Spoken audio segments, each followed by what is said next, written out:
Well, I'll tell you a story. Where I live, there's an HOA. This HOA had an HOA manager, and it was her job to award contracts to businesses that would service our community, and services like landscaping, retention pond maintenance,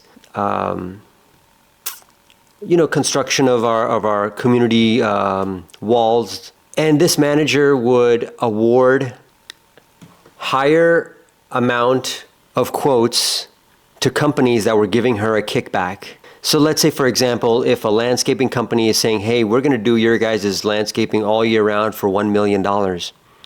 But there's another company that's saying, we're going to do your landscaping for $500,000, half. But the first company, the $1 million paying company, gives a kickback to the HOA manager of like, hey, here's $30K in your pocket if you can award us the bid.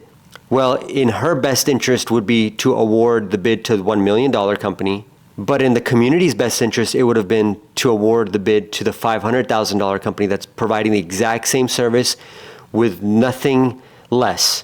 So she decides to award the $1 million bid because she's getting $30,000 in her pocket, while the $500,000 bid gets rejected because zero is going into her pocket. I think like 90% of our politicians that are making these decisions, that are making these laws and rules and bills, passing them through, they're getting tons of money from organizations that are backed by Israel.